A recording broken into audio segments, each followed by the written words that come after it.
I'm here live from the NYSE with Jim Cramer. Jim, what's on the top of your mind this morning? Well, look, I'm thinking about the trade deal and whether it happens or not, and the impact if it doesn't. I know that the president over the weekend is beginning to wonder, why bother?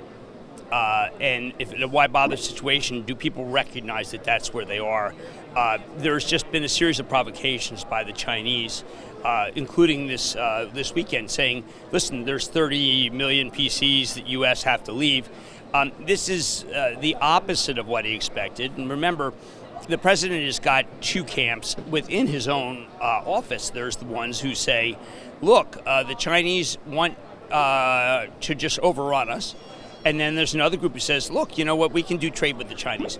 And the do trade with Chinese group, I think, is losing when you see something like what happened this weekend. I just think it's important for someone like me to be able to tell people, look, it may not be in the cards, so that you do not come in on down 500 on Monday. Now, if you do, obviously, you want some cash.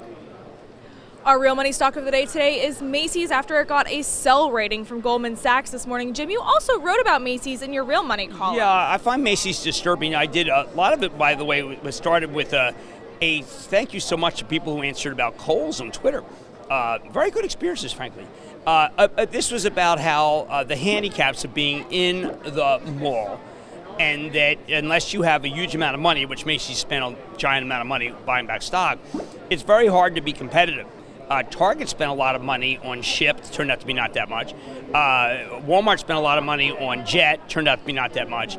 And those companies have unique methods where they've been able to be a force multiplier with e-commerce. Macy's does not have that.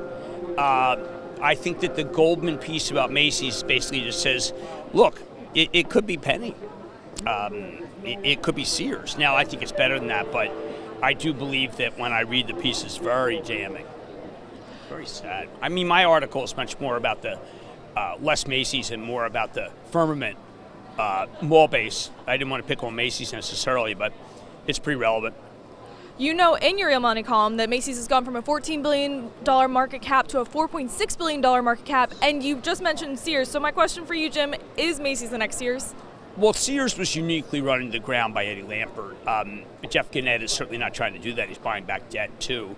I think that Jeff's problem, and by the way, Blue Mercury's good, their off-price is good, but the problem is the 16 number of stores, and the need to be able to close stores that aren't doing well, and the need to staff the stores, the need to stay competitive with Amazon. These are things that look, they're very hard to understand. I mean, when I was growing up, my father worked at Gimbel's before I was born. My mother worked at Litz. Now, those are both gone. Litz, by the way, beautiful iron building at 8th and Market is now the place where Five Below has its business.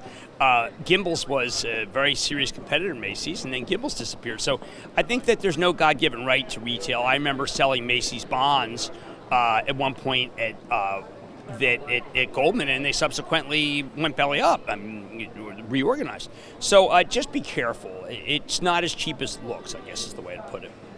Now, as you previously mentioned, you did talk about Kohls a lot on Twitter this weekend. You were asking people for their feedback about the Amazon-Kohls partnership. And I have to ask, Jim, do you think that this partnership was good for Kohls, or is it just them showing the white flag? You know what? I think it is good, judging by the coupon and the people who shop there.